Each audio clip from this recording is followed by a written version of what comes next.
The wind off the Bitterroot Ridge didn't care if a man was righteous, and it certainly didn't care if he was lonely. Caleb hadn't spoken to a woman in 5 years. Down in the valley, Miriam hadn't been looked at with anything but pity in 10. When the giant, fur-clad solitary lumbered into the Anabaptist trading post, looked dead at the heaviest woman in the settlement, and made a demand that broke every rule of biology and God, the town laughed. Miriam didn't.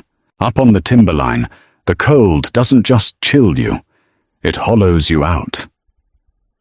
Caleb spent his days carving survival out of the granite and the pines. He was 28.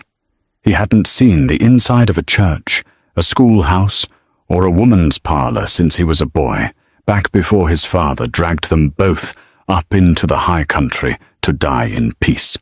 His old man was gone 3 winters now. The silence in the cabin had grown from a quiet companion into a crushing weight. Caleb knew the migration patterns of elk. He knew how to skin a marten so the pelt slid off like a wet sock. He knew that if you didn't pack the mud tight against the cabin logs before the first October frost, the wind would find the gap and bite your toes black by December. He didn't know people. He didn't know the soft, complicated dances they did around one another. The first heavy snow was 3 weeks away. The larder was full of cured meat, but meat was just fuel. It didn't speak. It didn't keep the bed warm. Caleb looked at his rough, scarred hands, thick with calluses and ingrained dirt, and decided it was time. He bundled 90 prime pelts onto his pack mule, grabbed his rifle, and started the long walk down to the valley. He needed flour, coffee, and salt. And he needed a wife. Down in the Oakhaven settlement, life moved to the strict, rhythmic beat of an anvil and a prayer. Miriam wiped her brow with the back of a flour-dusted wrist. She was 24, an age that firmly cemented her status as a spinster in a community where girls were wed and pregnant by 18. But Miriam's age wasn't her primary offense. It was her size. She was a big woman. Broad-shouldered, thick-waisted, heavy in the hips and thighs. The severe, plain dresses of her faith were designed to make women look small and uniform. On Miriam, the grey wool stretched and strained, announcing her presence loudly in a culture that demanded women be quiet ghosts. Her uncle Ezekiel, who ran the settlement's trading post, allowed her to work the bakery in the back. She was strong enough to haul 100-pound sacks of grain without complaining, and hiding her in the rear meant the men didn't have to look at her and remember that some things in God's creation grew wild and heavy. Miriam, the sourdough is flat. Ezekiel's voice snapped like a dry twig from the front counter. If you can't manage the yeast, you'll go back to mucking the stalls. She didn't answer. She just pressed her thick hands harder into the dough on the cutting board. Knead, push, fold. She poured her frustration into the gluten. She knew what they called her behind her back. The heifer. The mountain. She knew the young men looked right through her when they came to buy peppermint sticks for the pale, frail girls they were courting. Miriam didn't harbor illusions. She wasn't holding out for love. She just wanted, fiercely and quietly, to belong somewhere without having to apologize for the space she took up. The bell above the trading post door didn't ring. It was ripped violently backward as the heavy oak door swung open with enough force to crack the hinges. The smell hit Miriam before she saw him. Pine resin, wood smoke, wet animal fur, dried blood. The scent of a violent, untamed world bleeding into her clean, yeasty kitchen. She stopped kneading. She stepped out from behind the hanging muslin curtain that separated the bakery from the store. A man stood in the center of the room. He was massive, easily standing 6'4", wrapped in poorly stitched bear and wolf hides. His beard was a thick, dark tangle that fell to his chest, and his hair hung past his shoulders. He carried a Winchester rifle loose in one hand, not threatening, just as natural as an extension of his arm. Ezekiel, standing behind the counter, took a nervous step back, his hand drifting toward the heavy ledger. "State your business, outsider." Caleb didn't look at Ezekiel. His eyes, a startling, pale winter sky blue, were scanning the room. They tracked over the barrels of nails, the bolts of calico, the sacks of sugar. Then they stopped on Miriam. He stared. He didn't blink. Miriam felt a hot flush creep up her thick neck. She crossed her arms over her wide stomach, an instinctual defense against the pity or disgust she expected to follow. But Caleb's face didn't twist. His eyes widened slightly. He looked at the breadth of her shoulders. He looked at the thick, powerful forearms exposed where she had rolled up her sleeves. He looked at the solid, immovable foundation of her stance. He didn't see a heavy, undesirable burden. He saw a stove burning hot in a freezing room. He saw hands that could gut a deer and chop cordwood. He saw survival. He saw life. Caleb stepped forward. The floorboards groaned. He dropped a bundle of pelts onto the counter. The smell of raw wilderness filled the room. "I need 50 pounds of flour," Caleb said. His voice was a gravelly rumble, rusty from disuse. 10 of salt, 5 of coffee. Ezekiel swallowed hard, eyeing the prime beaver and fox furs. Greed briefly overcame his fear. "That's a fair trade. Josiah, go to the back and load the man's bags." Miriam's cousin scurried out from the storeroom, grabbing the sacks. Caleb didn't move. He kept his eyes locked on Miriam. She was frozen in place, a dusting of white flour across her cheek, her heart hammering against her ribs like a trapped bird. "And her," Caleb said. Silence fell over the trading post. It wasn't a peaceful silence. It was the heavy, suffocating pause right before a thunderclap. Ezekiel stopped counting the pelts. Josiah dropped a sack of salt on his own foot, not even wincing. "Excuse me?" Ezekiel said, his voice dropping into a dangerous, righteous register. Caleb pointed a thick, leather-gloved finger straight at Miriam's chest. "I need a wife. I got the pelts. I'll take her." Ezekiel's face went purple. "This is a Christian settlement, you savage. We do not barter our women for animal skins, and we certainly do not give them to godless heathens from the high country." Caleb didn't understand the anger. To him, the world was a simple exchange of resources. You need heat, you burn wood. You need a wife, you bring wealth to her kin. He ignored Ezekiel entirely and walked slowly toward Miriam. She couldn't move. Her feet felt bolted to the floorboards. The sheer size of the man was terrifying, blocking out the light from the front windows. Yet there was a strange lack of malice in him. Up close, under the grime and the wildness, he just looked serious, intensely, painfully serious.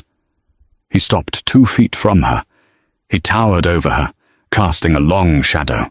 "I have a cabin," Caleb stated, his voice flat, presenting the facts as he knew them.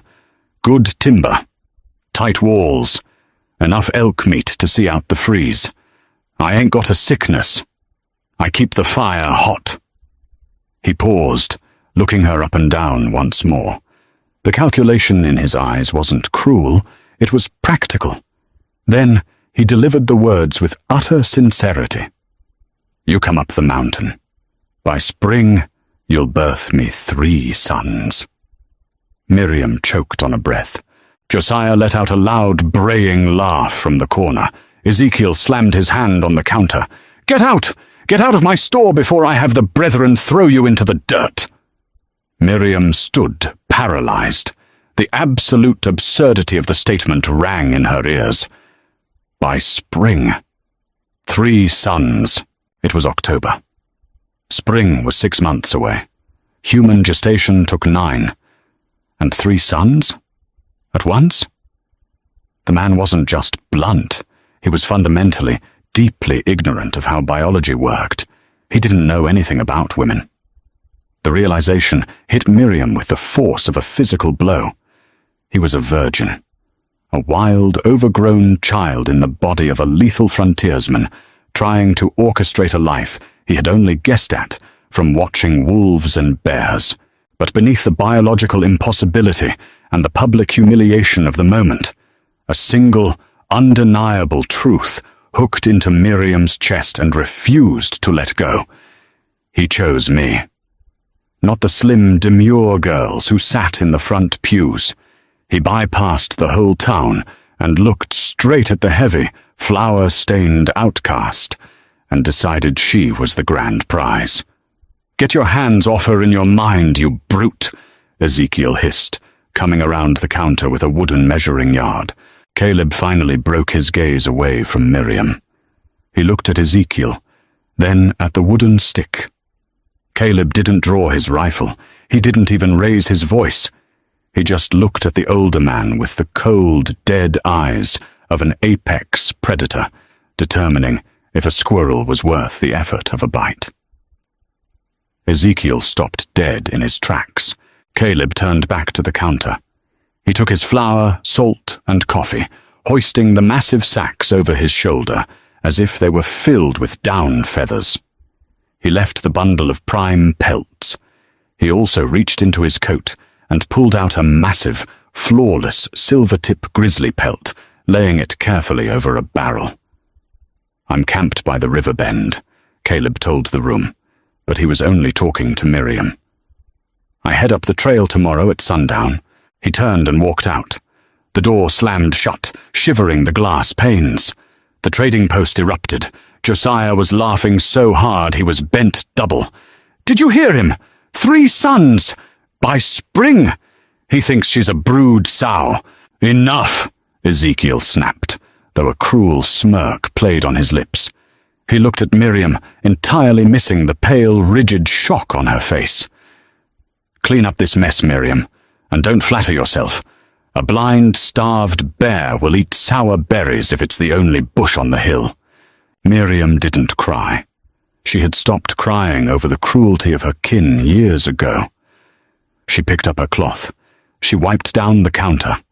She walked over to the barrel and ran her thick fingers over the grizzly pelt. It was soft, warmer than anything she had ever felt. The settlement slept under a heavy, moonless sky. In her small, drafty room off the back of the bakery, Miriam sat on the edge of her cot. The ropes beneath the thin mattress groaned under her weight. She stared at the small, cracked mirror resting on her washstand. She took off her white prayer cap. She let her dull brown hair fall around her wide shoulders. She pressed her hands against her thick thighs, feeling the solid mass of herself. A blind, starved bear will eat sour berries. If she stayed, this room was her coffin. She would bake the bread. She would sweep the floors. She would watch Josiah inherit the store, marry a thin girl, and relegate Miriam to the attic when she grew too old to haul the grain. She would die having never been touched, having never been chosen, having never left the valley. She thought of the mountain man's pale blue eyes. She didn't know his name. She knew he was a savage. She knew he was dangerously uneducated about the ways of the world. She also knew he had looked at her and seen a partner for survival. Miriam stood up. She didn't own much. She packed a canvas sack, 2 heavy woolen dresses, 3 pairs of thick stockings, her Bible, a cast-iron skillet that had belonged to her mother, and, carefully wrapped in oilcloth, a jar of her oldest, strongest sourdough starter. It was the only living thing that belonged to her. She slipped out the back door. The cold autumn air bit at her cheeks. The walk to the river bend was 1.5 miles. For the thin, spry girls of the village, it was a 20-minute stroll. For Miriam, carrying 50 extra pounds of fat and a heavy sack, it was a brutal march. By the time she heard the rushing of the water, she was sweating through her wool dress, her chest heaving, her legs burning. She stopped behind a stand of naked birch trees, suddenly overwhelmed by the absolute madness of what she was doing. She was walking into the dark to give herself to a stranger, a wild man.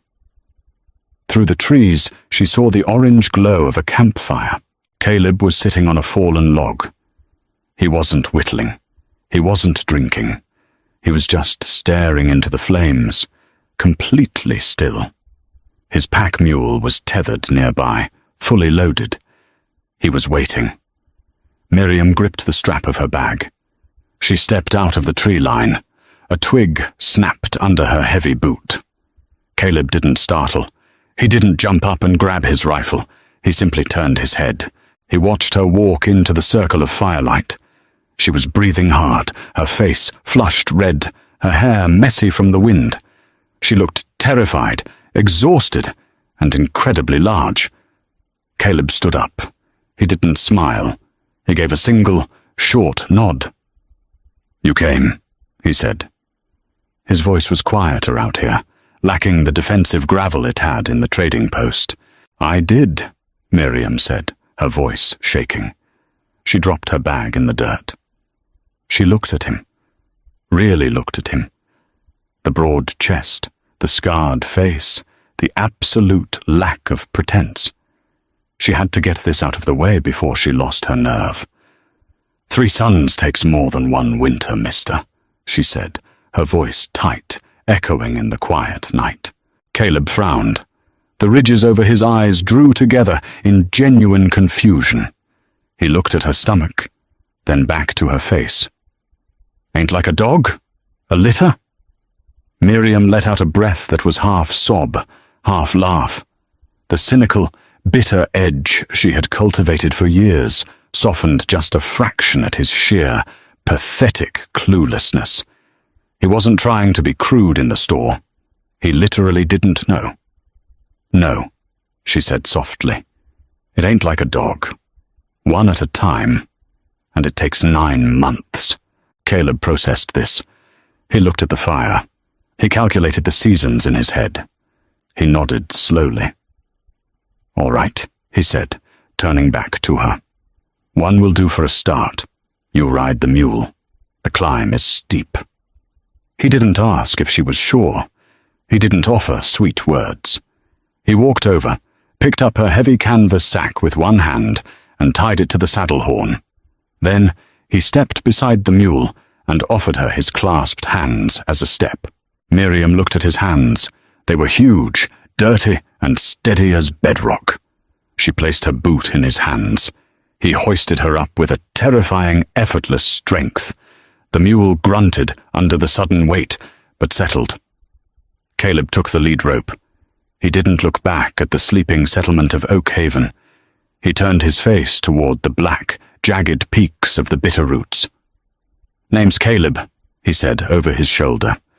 "Miriam," she replied, gripping the saddle horn as the mule began to move. The journey up the mountain began. They walked in silence for hours. The incline grew sharp. The air grew thinner and colder, biting through Miriam's sweat-dampened dress. The dark forest closed in around them, a towering, indifferent cathedral of pine and stone. Miriam watched Caleb's broad back. He never stumbled. He navigated the treacherous, root-choked path by moonlight, as if it were a paved city street. Sometime around midnight, the freezing wind began to howl through a mountain pass. Miriam shivered violently, her teeth clicking together. She tried to muffle the sound, ashamed of her weakness so early in the journey. Caleb stopped the mule. He didn't say a word. He unbuttoned the massive, heavy wolf-hide coat he was wearing. He shrugged out of it, standing in the freezing wind in just a flannel shirt and suspenders.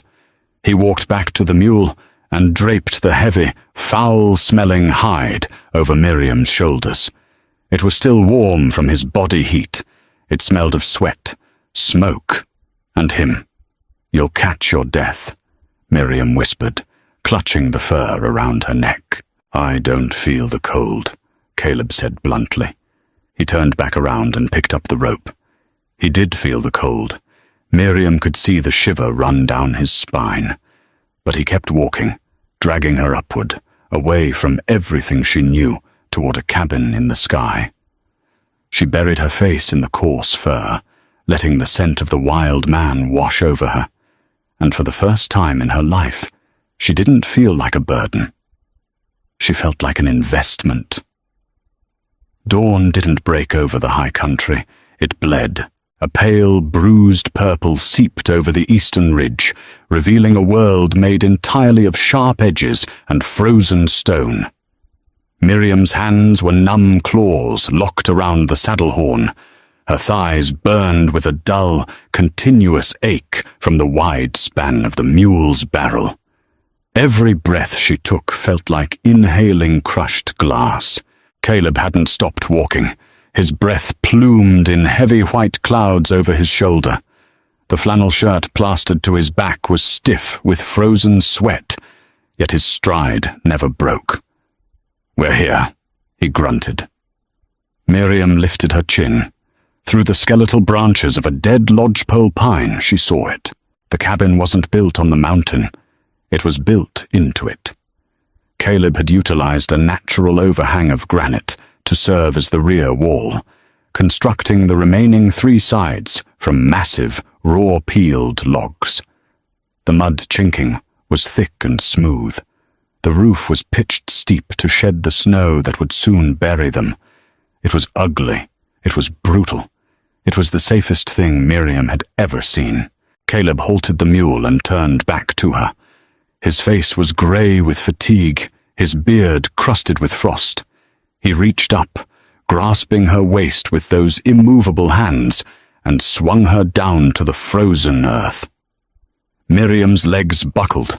The sudden return of her own weight, combined with the agonizing stiffness of the cold, sent her dropping toward the dirt. Caleb caught her under the arm. He didn't say a word about her clumsiness. He didn't strain against her bulk. He simply absorbed her weight, held her steady until she found her footing, and then let go. "I'll see to the animal," he said. He pointed a thick, calloused finger at the heavy slab of timber that served as a door.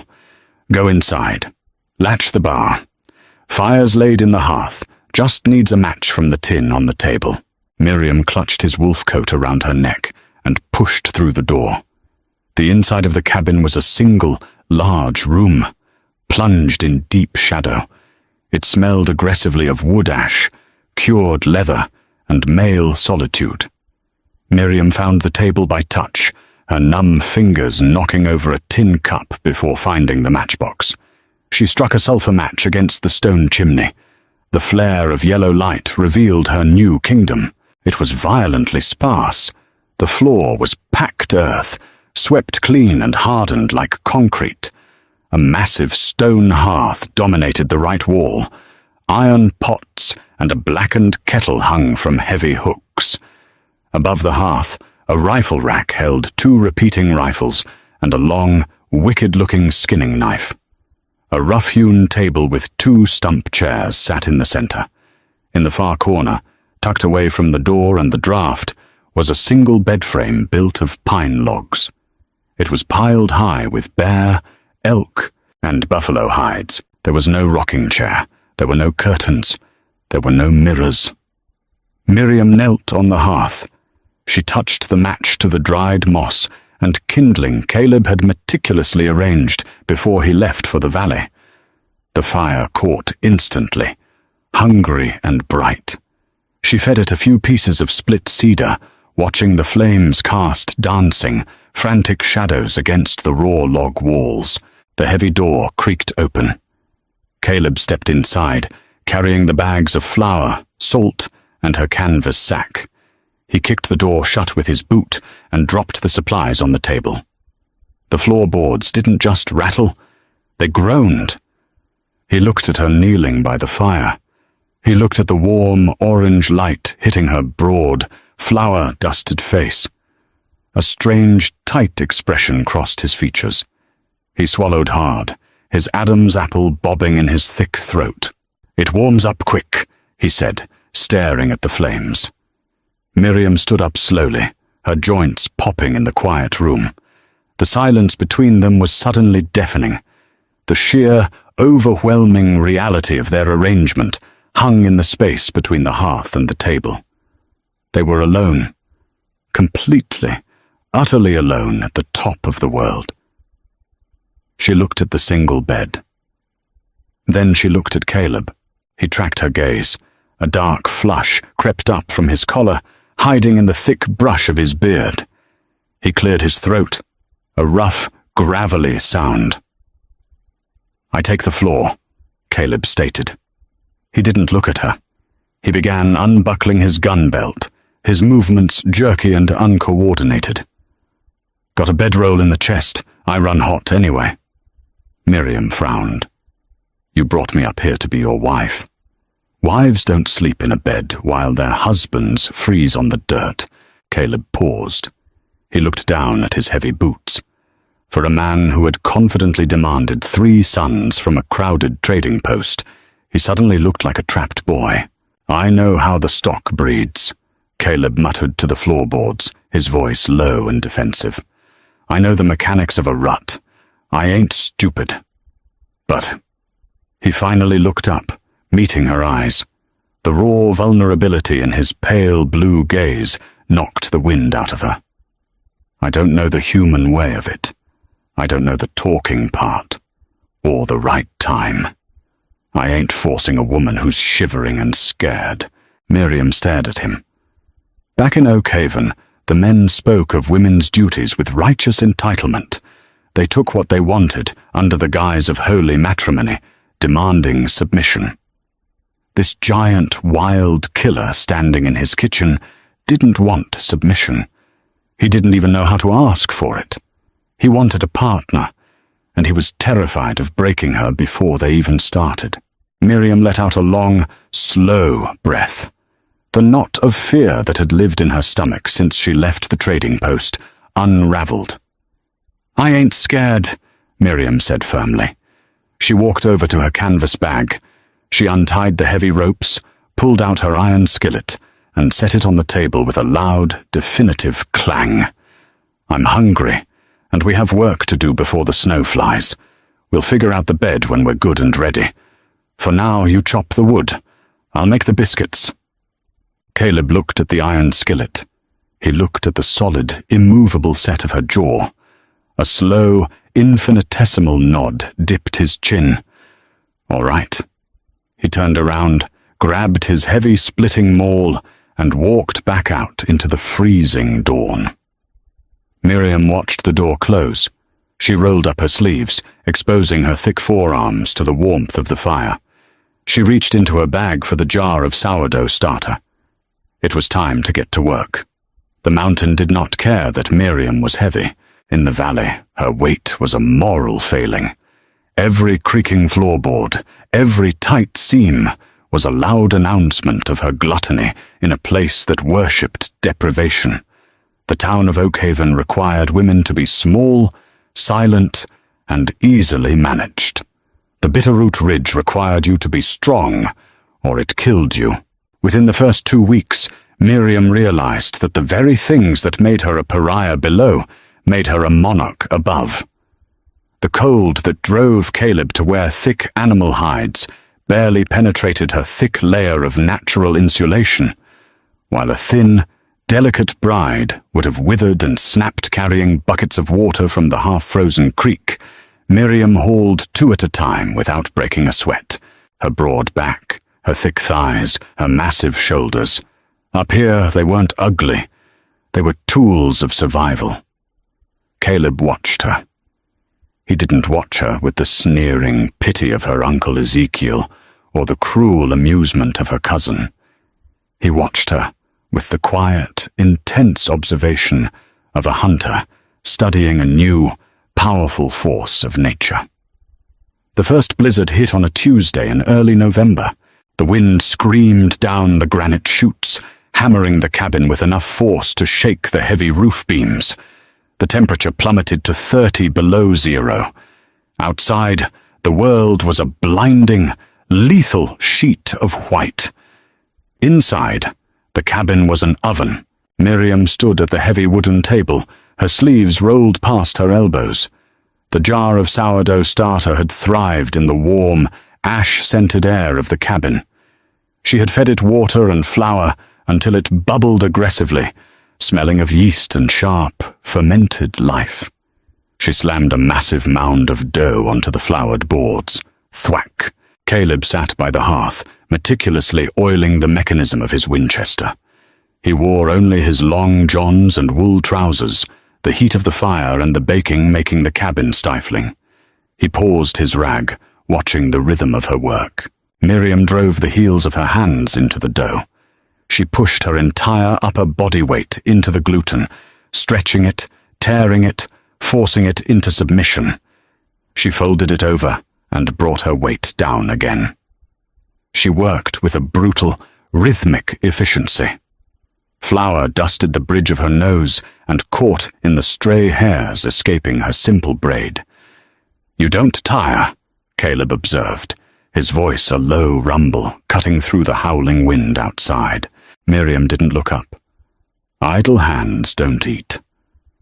"I seen men in the logging camps tire out swinging an axe faster than you tire out working that dough." Caleb set the rifle across his knees. He leaned forward, resting his elbows on his thighs. "In the valley, they treated you poorly." It wasn't a question. It was a statement of fact, deduced from the evidence. Miriam stopped kneading. She kept her hands pressed deep into the warm, yielding dough. The cynical armor she usually wore tightened around her chest. "I'm a fat woman in a town that values empty stomachs," Miriam said bluntly. She looked up, meeting his pale, intense eyes. She expected him to look away. She expected him to offer a clumsy platitude. Caleb didn't blink. "Skinny dogs freeze first." It was the most profound compliment she had ever received. He didn't try to tell her she was beautiful in some hidden, delicate way. He didn't lie to her. He looked at the sheer mass of her, validated its utility, and declared it superior. A sudden, sharp sting pricked the back of Miriam's eyes. She swallowed hard, turning her face back to the table to hide the sudden flush of emotion. She attacked the dough again, dividing it into heavy, round loaves, and setting them in the iron Dutch ovens near the hearth to rise. 2 hours later, the smell hit the air. Caleb had lived on salt pork, dried elk jerky, and hardtack for 5 years. The scent of fresh, hot, yeast-risen bread blooming in the tight confines of the cabin hit him like a physical blow. He stopped sharpening his knife. He simply sat and stared at the iron pots buried in the hearth coals. When Miriam finally pulled the heavy lids off, the steam rose in a thick, fragrant cloud. The loaves were massive, crusty, and golden brown. She tapped the bottom of one. It sounded hollow and perfect. She carried a loaf to the table, took her heavy knife, and sliced through the thick, crackling crust. The steam billowed up, carrying the sharp, tangy scent of the sourdough. She cut a thick slab, slathered it with the bear fat Caleb kept in a crock, and handed it to him. Caleb took it. He looked at the bread as if she had just handed him a brick of solid gold. He took a bite. He closed his eyes. The crunch of the crust, the soft, steaming crumb, the rich, savory fat melting into the hot bread. He didn't chew gracefully. He ate with the desperate, starving intensity of a man who had forgotten what comfort tasted like. He finished the slice in 3 massive bites. Miriam wordlessly cut him another. He took it, but this time he didn't eat it immediately. He looked at her hands. They were covered in flour, red from the heat, scarred from years of manual labor. Caleb reached out. He didn't grab her. He carefully, deliberately, laid his massive, rough hand over hers on the tabletop. His palm was calloused like old saddle leather, but his touch was surprisingly gentle. The heat coming off his skin was immense. Miriam froze. her breath caught in her throat. She looked down at his massive hand, swallowing hers, then up to his face. The wind shrieked against the logs outside. The fire cracked and popped in the hearth. "The floor is cold," Caleb said softly, his voice dropping an octave. "The fire dies down by 3 in the morning." He wasn't talking about the weather. He was looking at her mouth. Miriam's heart hammered a frantic, heavy rhythm against her ribs. She didn't pull her hand away. She turned her palm up, lacing her thick fingers through his. The grip was solid. "An anchor. Then you'd best not sleep on the floor tonight," Miriam whispered. Caleb's eyes darkened. He squeezed her hand, a silent, powerful promise, before raising the second slice of bread to his mouth. The transaction was over. The marriage had begun. The bed frame groaned, a loud, protesting splinter of sound in the quiet cabin, but it held. Caleb did not extinguish the fire. In Oakhaven, intimacy was a shameful, hurried chore, conducted in pitch blackness, an act to be hidden from God and neighbor alike.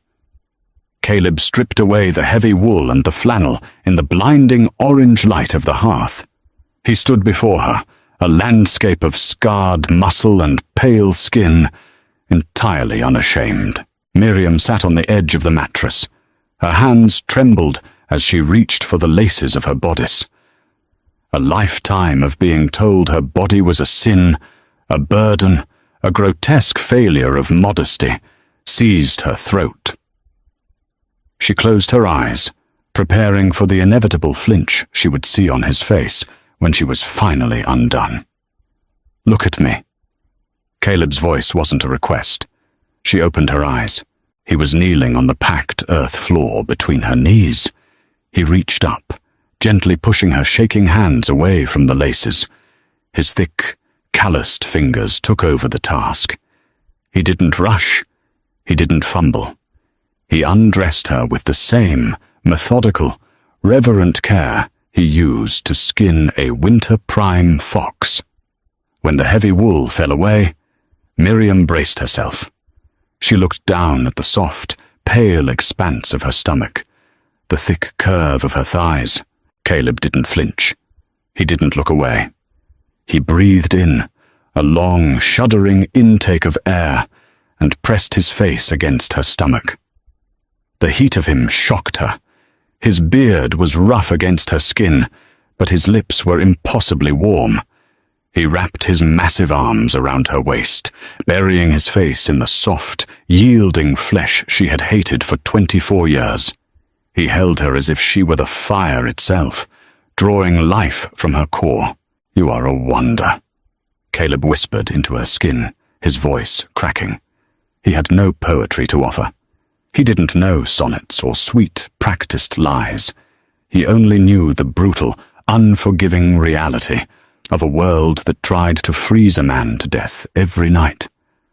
To Caleb, her warmth, her size, her sheer, undeniable substance was the greatest miracle the mountain had ever produced. He learned her body slowly.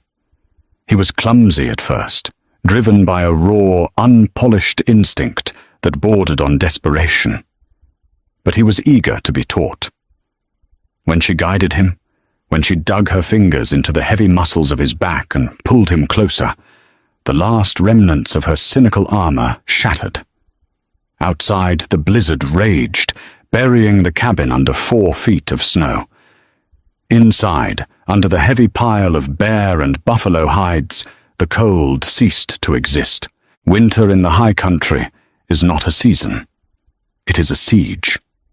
For 4 months, the door of the cabin opened only to a walled trench Caleb dug to the woodpile and the creek. The world shrank to 20 square feet of packed earth and log walls. It should have driven them mad. Isolation has a way of peeling the sanity from a man's bones, turning small habits into violent offenses. But they didn't chafe against the confinement. They locked together like mortise and tenon. They spoke little, but the silence was no longer a crushing weight. It was a comfortable, shared blanket. Miriam learned to scrape the fat from a hide with a dull bone knife until the leather was paper-thin. Caleb learned that if he didn't clean his boots before crossing the threshold, Miriam would withhold the sourdough biscuits until he begged. He begged often, a low, rumbling laugh vibrating in his chest when she finally relented. By late January, the signs were impossible to ignore. The scent of roasting elk meat, which had sustained her for months, suddenly made Miriam violently ill. She spent 2 mornings dry heaving into a wooden bucket, the bitter cold of the cabin doing nothing to soothe the slick sweat on her forehead. She sat on the edge of the bed, wiping her mouth with the back of her hand. Caleb stood by the hearth, a slab of raw meat dangling forgotten from his iron hook. His pale blue eyes were wide, tracking her every breath with terrifying intensity. "I ain't sick," Miriam said, her voice raspy. Caleb took a step forward. He dropped the meat onto the cutting board. He wiped his hands on his trousers, leaving a smear of dark blood on the wool. "You're grey. You can't keep the broth down." "I ain't sick, Caleb." Miriam looked up at him. She placed a hand flat against her lower stomach. Her courses had stopped 2 months ago, but in the brutal cold, bodies often delayed such things. Now, however, the heavy, persistent ache in her pelvis and the sudden nausea confirmed it. Caleb followed her hand. He stared at her stomach. The realization hit him with the physical force of a falling pine tree. His mouth opened. He closed it. He looked at the window, blocked entirely by snow, then back to her. "A child," he breathed. "Yes," Miriam said. A fierce, territorial pride flared in her chest. The women of Oak Haven had whispered she was too fat to ever bear fruit, that her womb was smothered by her own gluttony. They were wrong. The wild man had planted his seed, and she was growing it in the dark of winter. Caleb didn't shout. He didn't cheer. He simply turned around, walked to the corner, and picked up his heavy splitting maul. He threw his wolf coat over his shoulders, unlatched the heavy wooden door, and walked out into the biting, sub-zero wind. Miriam frowned, momentarily stung. She watched the door close. For the next 4 hours, the rhythmic, violent thwack of steel hitting frozen timber echoed through the valley. Caleb didn't stop. He chopped until he had split a full cord of wood, a frantic, kinetic exorcism of the sheer terror and awe vibrating in his veins. When he finally returned, he was coated in sweat and sawdust. He carried a massive armful of the best, driest cedar. He dumped it by the hearth, walked over to the bed, and dropped to his knees. He pressed his face to her stomach, his chest heaving, and wrapped his arms around her hips. He stayed there for a long time, listening to the impossible, quiet life taking root in the dark. From that day on, he treated her like a queen made of spun glass, entirely missing the irony that she was a woman built like a brick meeting house. He brought her the tenderest cuts of heart and liver. He insisted on carrying the water buckets. When her back ached from the growing weight, he would sit behind her on the bed, his massive hands kneading the knotted muscles at the base of her spine until she fell asleep against his chest. Spring did not arrive. It assaulted the mountain. By late April, the deep freeze broke. The creek behind the cabin didn't just thaw, it shattered. Massive slabs of ice, the size of freight wagons, groaned, buckled, and tore downstream in a violent rush of grey water, taking century-old lodgepole pines with them. The sound was a continuous, guttural roar that vibrated through the floorboards and rattled the mud chinking right out of the cabin walls. Miriam felt just as violently stretched. She was massive. Her natural bulk, which had kept her insulated and capable through the bitter, isolated winter, was now compounded by a tight, heavy belly that pulled her center of gravity dangerously forward. Her thick ankles vanished completely under swelling flesh. Her hands felt stiff, like sausages packed too tightly into their casings. Just moving from the stone hearth to the stump chair took a conscious, labored effort that left her breathless. Caleb watched her with a low-level, continuous panic. He was a man who understood cause and effect. You pull a trigger, meat drops. You swing a splitting maul, firewood splits. This slow, unstoppable expansion of his wife defied his absolute need for immediate action. He couldn't fix it. He couldn't hunt it. He couldn't kill it. He could only hover, his pale blue eyes tracking her every wince. "Sit down, Caleb," Miriam snapped on a Tuesday morning.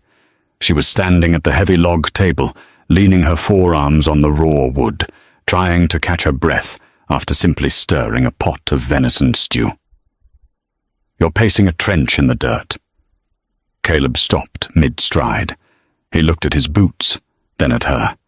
He reached for the wooden spoon gripped in her tight fist. "I can stir. It ain't the stirring that's the problem." She swatted his massive hand away. "Go split the kindling. I need to be upright. Lying down makes the bile rise in my throat."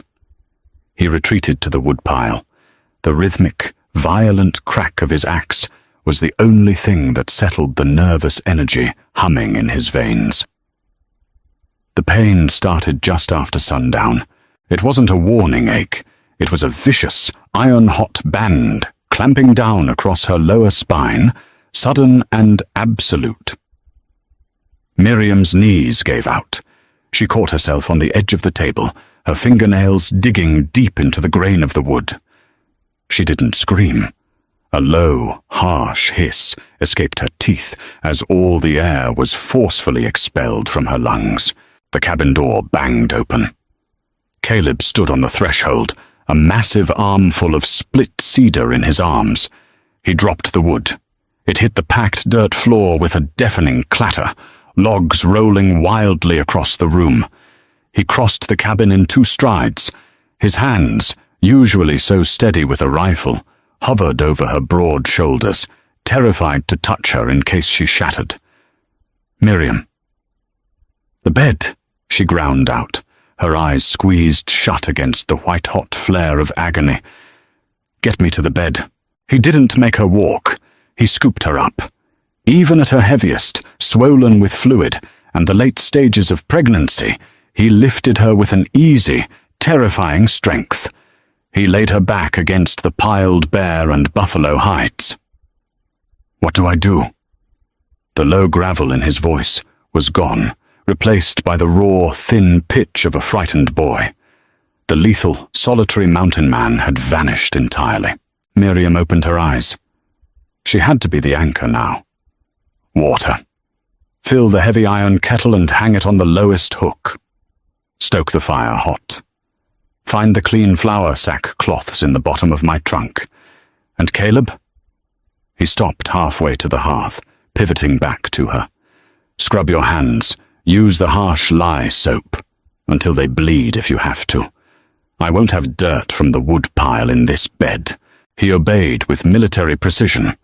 For the next 3 hours, the cabin descended into a grueling, rhythmic hell.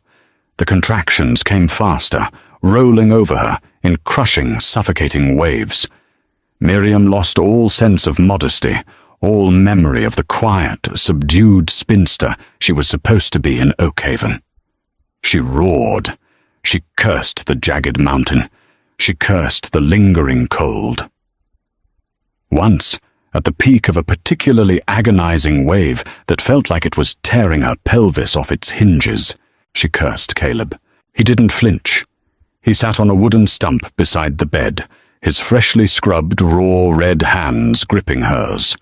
When she squeezed, her nails biting deep half-moons into his calloused palms, he just absorbed the pain. He was her grounding wire, taking the raw voltage of her agony so it wouldn't burn her alive. "I can't push again," Miriam sobbed. Her hair was a dark, wet tangle plastered to her forehead. Sweat stung her eyes. The heat in the cabin was suffocating, thick with the smell of wood smoke, copper blood, and desperation. "It's stuck, Caleb. I'm too big. I can't." Caleb leaned over. He pressed his face against her damp cheek. "You hauled 100 pounds of flour up a mountain in the dark. You chopped through 4 feet of ice to get water in January. You ain't weak, Miriam. You are the strongest thing I have ever seen. Push." Another contraction tore through her. It was different this time. An involuntary, overwhelming pressure that bypassed her exhaustion and demanded immediate action. Caleb moved to the foot of the bed. He stripped away the heavy wool blanket. He had no medical training, but he had watched wolves whelp in the brush, and he had pulled breached calves in the deep snow. The mechanics of life were blunt, messy, and universal. "I see the head," Caleb said. His voice was suddenly deep again, steady and profoundly calm. He was back in his element, dealing with the raw, uncompromising reality of biology. "Don't stop now. Push into my hands." Miriam grabbed the heavy log frame of the headboard. She dug her heels into the mattress. She pulled air into her lungs until they burned, tucked her chin to her chest, and bore down with every ounce of massive, undeniable strength she possessed. A guttural scream ripped from her throat, rattling the iron pots hanging over the fire. The pressure broke. The cabin fell instantly, terrifyingly silent. Miriam collapsed backward against the furs, her chest heaving, her vision swimming with black spots. She stared at the raw log rafters, waiting. The silence stretched. 1 second. 2. Panic clamped icy fingers around her heart. Then a furious, indignant wail shattered the quiet. It was a loud, robust cry, bouncing off the stone hearth. Miriam turned her heavy head. Caleb was kneeling at the foot of the bed. His massive hands, slick with blood and fluid, cradled a squalling, red-faced infant. The baby was huge, his tiny fists already clenched, fighting the sudden exposure to the cold air. Caleb worked quickly. He tied the cord with a strip of boiled leather, cut it with his hunting knife, and wrapped the furious child securely in the clean flour sack cloth. He stood up and walked to the head of the bed. His chest was rising and falling in sharp, jagged breaths. Tears cut clean tracks through the sawdust and sweat on his scarred face. He knelt beside her and gently, reverently, laid the bundle against Miriam's bare chest. Miriam brought her heavy, exhausted arms up to surround the child. He was solid. He was incredibly warm. He stopped crying the moment he felt the familiar rhythm of her heartbeat, his little mouth rooting blindly against her skin. Caleb reached out. He didn't touch the baby. He touched Miriam's damp forehead, smoothing her hair back with a trembling hand. "A boy," Caleb whispered, his voice cracking entirely. "A big, loud boy." Miriam let out a breath that was half laugh, half sob. She looked at the child, then up at the giant, wild man who had plucked her from obscurity and demanded a life. She remembered the trading post. She remembered the absolute, biological ignorance of his initial demand. "Just one, Caleb," Miriam said, her voice weak but thick with a fierce, possessive joy. She managed a tired smile. "Not 3. I told you it takes time." Caleb looked down at his son. He looked at the massive, capable, beautiful woman who had fought the winter and won. He thought of the long years of crushing silence before she arrived, and the rich, chaotic noise that now filled his cabin. A slow, profound grin spread across his face, revealing teeth white against his dark beard. "One is a mighty fine start," Caleb rumbled. He leaned down, pressing his lips to the crown of her head. "We got next spring." Outside, the creek roared, washing away the dead wood of winter. Inside, the fire snapped in the hearth, warm and steady. Miriam pulled the blanket tighter around her son and closed her eyes. She was heavy. She was scarred. She was exactly where she belonged. If you felt the biting chill of the bitterroot wind and the hard-earned warmth of Caleb and Miriam's cabin, don't let the fire die here. Hit that like button to show your support for raw, grounded storytelling. Know someone who loves a Western romance with real grit and heart? Share this video with them right now. And if you want more deeply human tales of survival, love, and untamed frontiers delivered straight to your feed, click subscribe and ring the bell. Join the campfire. More stories are coming down the mountain soon.